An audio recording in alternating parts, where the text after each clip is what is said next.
రాజాపూర్ మండల కేంద్రంలోని కస్తూర్బా విద్యాలయంలో ఉపాధ్యాయులు విద్యార్థులపై కుల వివక్షతతో మానసిక ఒత్తిడికి గురిచేస్తున్నారని విద్యార్థుల తల్లిదండ్రులు, ఏబీవీపీ, ఎస్ఎఫ్ఐ నాయకులు పాఠశాల ముందు ధర్నా నిర్వహించారు. ధర్నా విషయం తెలుసుకున్న మండల విద్యాధికారి అనిశెట్టి సుధాకర్ పాఠశాలకు చేరుకొని విద్యార్థుల సమస్యలను తెలుసుకొని మీ సమస్యలపై విచారణ జరుపుతామని విద్యార్థులకు హామీ ఇచ్చారు. అనంతరం బాధ్యులపై జిల్లా విద్యాధికారి కఠిన చర్యలు తీసుకుంటారని విద్యార్థులకు సర్ది చెప్పారు.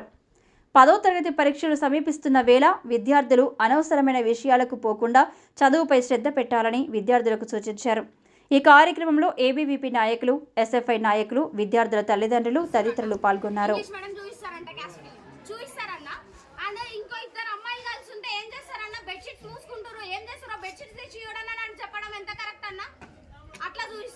ఇద్దరు కలిసి ఉంటే టెస్టులు చేపియాలి, టెస్టులు చేపిస్తే ఏందో ప్రూవ్ అవుతుంది అంట. అసలు ఎన్ని ప్రాబ్లమ్స్ ఫేస్ చేస్తారు అంటే ఇద్దరు కలిసి ఉంటే దాన్ని డబుల్ మీనింగ్ తెప్పించేదే మేడం వాళ్ళన్న. అసలు మాకు లేని థాట్స్ అన్ని కొత్తగా సృష్టించి మా లోపల అన్ని తెచ్చిరు. అసలు ఆ థాట్స్ ఏ మా లోపల లేవో వాళ్ళే చెప్పించారు అన్న. స్టడీ తప్ప అన్ని చూపిస్తారన్న. ఇక్కడ ఏమన్నా అంటే అదర్ యాక్టివిటీస్ మీద ఉంటుంది మీకు, కానీ స్టడీస్ మీద మీకు ఉండదని చెప్తారు. అసలు ఎవరైతే చదువుతారో వాళ్ళని మాత్రమే ముందుకు తీసుకొస్తారు. చదవాలి వాళ్ళని ఎంకరేజ్ చేయరు, ఏం చేయరన్న. ఎప్పుడున్నా చదివే వాళ్ళే కావాలంటారు, కానీ చదవని వాళ్ళు ఏడికి తీసుకెళ్లారు, ఏడు ఎంకరేజ్మెంట్ చేయరు. ఎంకరేజ్మెంట్ లేని వాళ్ళు ఎట్లా చదువుతారన్న? ఇప్పుడు మా ఎస్ఎస్ఐ స్టూడెంట్స్ కూడా అంతే అన్న. చదివే వాళ్ళని ముందు తీసుకుంటారు, చదవని వాళ్ళని అసలు ఏం చెయ్యరు, వాళ్ళని పట్టించుకోరు. ఇంకా నువ్వు అంతే డల్ అని చెప్పేస్తారు, వాళ్ళకి ఒక పేరు పెట్టేస్తారు డల్ అని. అంటే మంచి యాక్టివ్ పిల్లల్ని వాళ్ళకి సపోర్ట్ చేస్తారా? అసలు ఎంకరేజ్మెంట్ చెయ్యరు. చదవని పిల్లల్ని, చదివే పిల్లల్ని సపోర్ట్ చేస్తారు. మార్క్స్ పార్షాలిటీ ఒక్కొక్క లా చూసి మార్క్స్ చేస్తారు. వాళ్ళ దగ్గర ఉన్న వాళ్ళనేమో మంచిగా చేస్తారన్న ఎగ్జామ్ లో. అదే ఆన్సర్ వేరే వాళ్ళు రాస్తే వాళ్ళకి మార్క్స్ అయ్యారు. అబ్బాయిలు ఉన్నారు, అబ్బాయిల మీద ఇంట్రెస్ట్ ఎక్కువ ఉంటది అనే మాట వినడం వచ్చింది.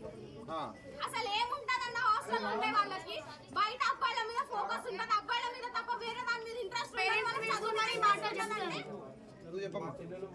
క్యాస్ట్ ఫీలింగ్ ఉంటుంది సార్. ఇక్కడ ప్రతి ఒక్కరిని క్యాస్ట్ ఫీలింగ్ చూస్తారు, పేరు చూసి మార్క్స్ వేస్తారు. ఇంకోటి ప్రతి లెసన్ ముందర ముద్దులు ఇచ్చుకుంటారు, బెడ్షీట్ కప్పుకొని ఏం చేస్తారు. ఒక లెసన్ కంప్లీట్ అయిందంటే చాలు సార్, దాని గురించి లెసన్ కి సంబంధం లేని విషయాలు కూడా బెడ్షీట్స్ మూసుకొని ముద్దులు ఇచ్చుకుంటారు, ఒకరికొకరు వండుకుంటారంటే ఏం చేశారన్న? అసలు ఇద్దరు అమ్మాయిలు ఉంటే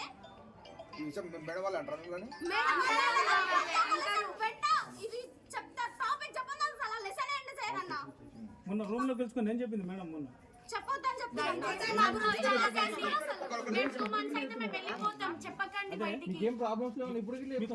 చెప్పుకోకపోతే ఎట్లా మరి టీచర్స్ చెప్పుకున్నాం ఇంతకు ముందుకు మేడం వాళ్ళు వస్తే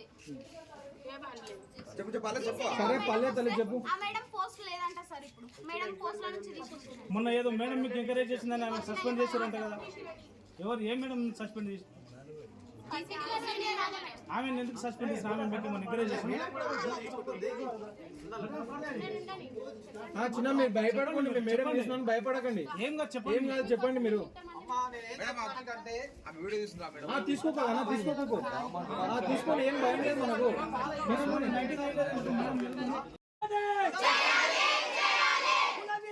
చూపెట్టే మేడాన్ని వెంటనే, చూపెట్టే మేడాన్ని వెంటనే.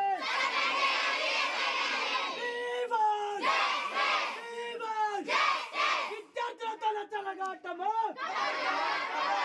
విద్యార్థులతో చెలగాటము, విద్యార్థులతో చెలగాటము. సార్ మేడం వాళ్ళు చాలా మంది కూడా నేమ్ చూసిన ఆఫీసర్ ఇంకా నేను తినే దగ్గర చాలా ఉంటుంటే ఇంకా అప్పుడు ఫ్రెండ్స్ లాగా ఒక రోజు తినే దగ్గర ఉంటున్నా అని చెప్పి మేడం వాళ్ళు ఆఫీసర్ ఫ్రెండ్స్ మీద తిట్టి, అందుకని ఎంత మాట్లాడినా వెళ్తలేను సార్. మేడం వాళ్ళు తిడుతున్నారు. ఈమె అనే కాదు సార్, ఇంకా 2-3 మెంబర్స్ కూడా చాలా మంది ఉన్నారు. వాళ్ళని కూడా నా దగ్గర రావాలని ఇష్టం ఉన్నా కూడా అట్లాంటి ఆన్సర్ కూడా సరైంది కాదని నేను చెప్పడం జరిగింది. కాబట్టి ఏదైతే జరిగిందో దీనికి మనం అందరం ఆలోచిద్దాం. ఎందుకంటే ఈ సమస్యను డిఓ గారు కూడా వస్తా అని చెప్పిండ్రు. అది ఆయన వచ్చిన ఫుడ్ కమిషన్ వాళ్ళు వచ్చిండ్రు, ఈరోజు డిస్టిక్కి ఫుడ్ కమిషన్ వాళ్ళు వచ్చిండ్రు కాబట్టి సారు రాలేకపోవచ్చు, లేదా సాయంత్రం వరకన్నా రావచ్చు. అయితే నా ఆలోచన ఈరోజు ఒకరితో మాట్లాడిన మొత్తం విషయాలు చెప్పాను, కానీ ఈ రోజుకే ఎండ్ చేపించే ఆలోచన నాకు ఉంది. ఇంత ఎందుకోసం చెప్తున్నా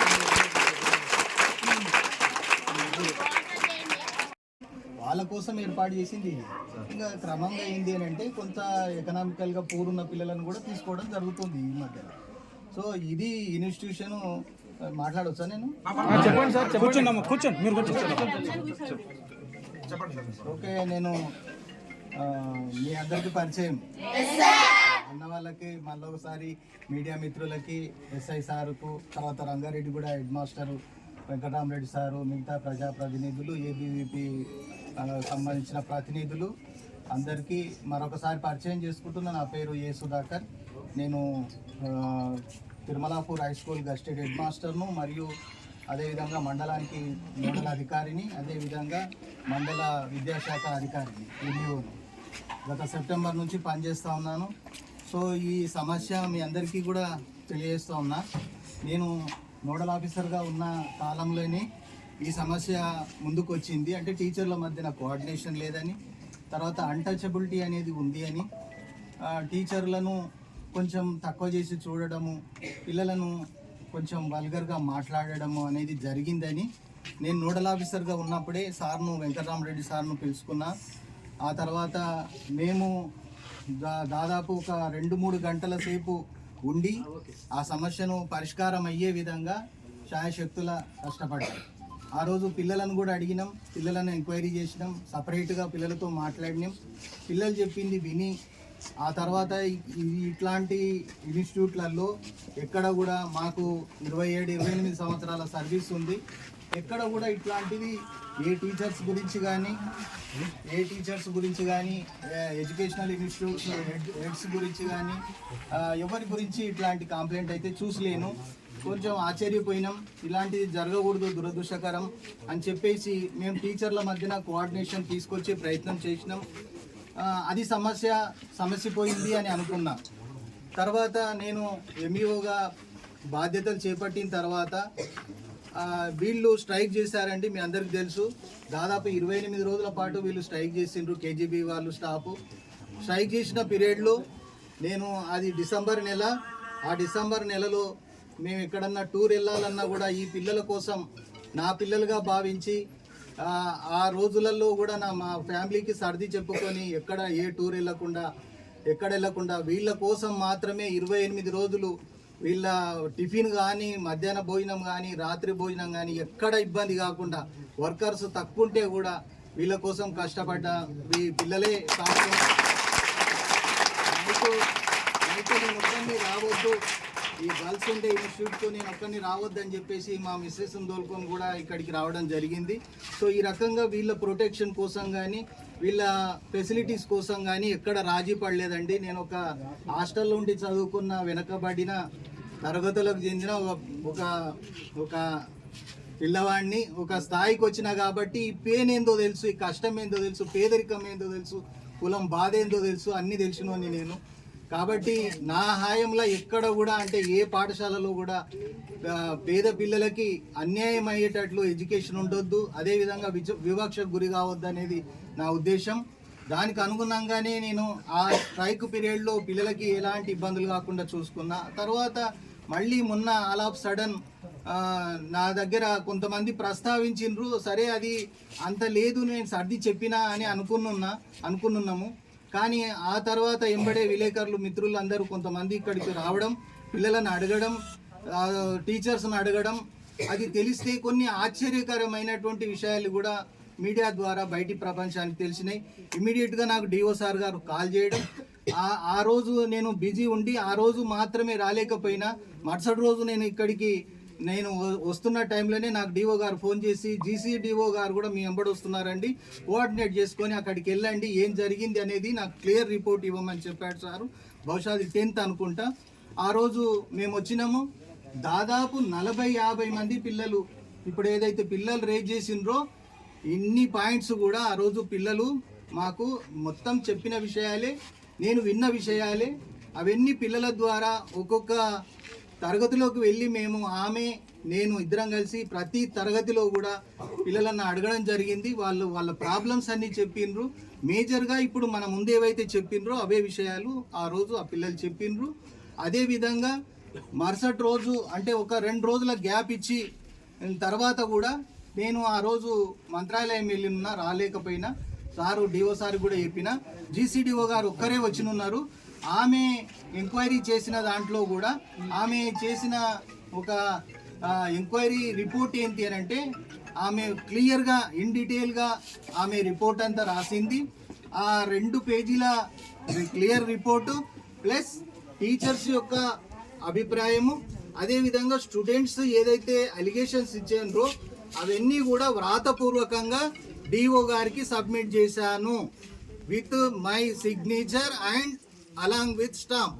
సో నేను నా సాధ్యమైనంత మేర ఇక్కడ ఏమి జరిగిందో వాట్ ఈజ్ వాట్ ఏది జరిగిందో పిల్లలు ఏం చెప్పిండ్రో ఆ సమస్యను ఖచ్చితంగా మీరు ఆర్టీఐ చట్టం ప్రకారంగా కూడా తీసుకున్నా కూడా ఆ రిపోర్ట్ అదే ఉండాలి, నేను చెప్పింది అదే ఉండాలి. కాబట్టి ఆ రకంగా ఇక్కడ ఏం జరిగిందో ఇన్స్టిట్యూట్లో ఆ విషయాలన్నీ కూడా సార్ గారికి డిఓ గారికి సబ్మిట్ చేయడం జరిగింది.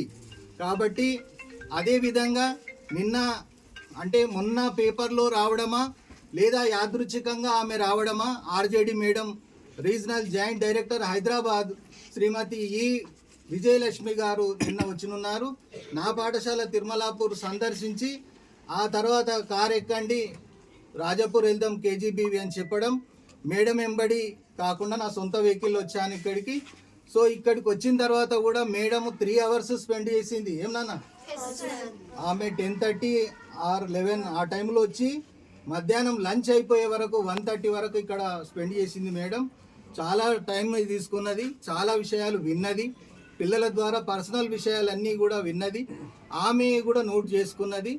తర్వాత చర్యలు తీసుకుందామని చెప్పింది. మీరేం చెప్తారని నా అభిప్రాయం కూడా అడిగింది మేడం. సో ఇవన్నీ నేను బయటికి చెప్పను, మేడం ఏం రాసుకున్న విషయాలు కూడా నేను చెప్పాను బయటికి. సో ఆ రకంగా మరి రాష్ట్రానికి చెందిన ఆర్జేడి గారే స్వయంగా మీ ప్రాబ్లమ్స్ అన్ని విన్నారు. డిఓ గారికి కూడా అన్ని విషయాలు నేను ఫోన్ ద్వారా తెలియజేసిన, రిటర్న్గా కూడా తెలియజేసిన. కాబట్టి నా పై అధికారులు వాళ్ళు చర్య తీసుకోవాల్సిన అవసరం ఉంది. వాళ్ళు ఏమి యాక్షన్ తీసుకుంటారు దానికి నా సహాయం ఏదైతే అవసరం ఉంటుందో నా మేరకు నేను వారికి మాటపూర్వకంగా వ్రాతపూర్వకంగా వాళ్ళకు ఇంకా ఏదైనా సమర్పించమంటే ఇస్తాను. సో ఈ రకంగా ఏదైతే వివక్ష జరుగుతుంది అనేది చాలా బాధాకరం. ఎక్కడ కూడా నేను డిగ్రీ చేస్తున్న సందర్భంలో డిగ్రీ ఫైనల్గా వెళ్ళిపోతున్న టైంలో ఐడి కార్డు చూస్తే తెలిసింది నా ఫ్రెండ్ పలానా అని. అంటే అడగడం కూడా చెయ్యము. అట్లా అంటే డ్యూటీలో ఉంటే కూడా మనం ఎక్కడ ఈ ప్రస్తావన తీసుకురాం. ఇది వాంటెడ్లీ అయిందా అన్వాంటెడ్లీ అయిందా తెలియదు, కానీ ఇది జరిగిన సంఘటన అయితే చాలా దురదృష్టకరం. పిల్లల మనసులలో ఇట్లాంటిది ఉంటే రేపొద్దున సమాజంలో ఎట్లా ముందరికి వెళ్తాం. ఇది విద్యాశాఖకి వెళ్ళి జరగడం శోచనీయం.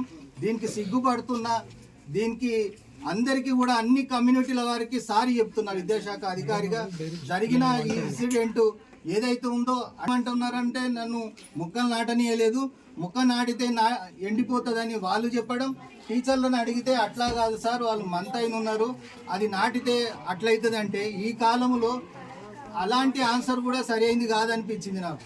ఎందుకంటే మనం శాస్త్ర అట్లాంటి ఆన్సర్ కూడా సరైనది కాదని నేను చెప్పడం జరిగింది. కాబట్టి ఏదైతే జరిగిందో దీనికి మనం అందరం ఆలోచిద్దాం. ఎందుకంటే ఈ సమస్యను డిఓ గారు కూడా వస్తా అని చెప్పిండ్రు.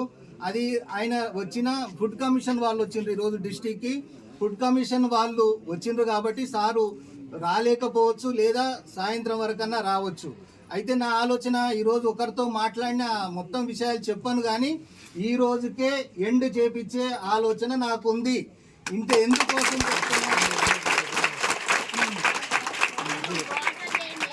10వ తరగతి పిల్లల పరీక్షలు చాలా దగ్గరలో ఉన్నాయి. ఈరోజు మీ దగ్గరికి సార్ వాళ్ళు కూడా వస్తున్నారు ఇంటర్నల్ మార్క్స్ వెరిఫికేషన్కి. కాబట్టి ఇదంతా డిస్టర్బ్ అవుతుంది. మీ మైండ్లో కూడా ఇవన్నీ వేరే విషయాలు అదనపు విషయాలే ముందుకు వస్తున్నాయి. చేస్తా ఉన్న మీ మనసులో ఏదైతే భావన ఉందో అదంతా కూడా తీసేసే విధంగా ఈరోజు సాయంత్రం వరకు డిఓ గారు సార్తో నేనే పట్టుబట్టి దీనికి పరిష్కారం చెప్పిపించి రేపటి నుంచి ఈ సమస్య లేకుండా చూస్తా అని మీరు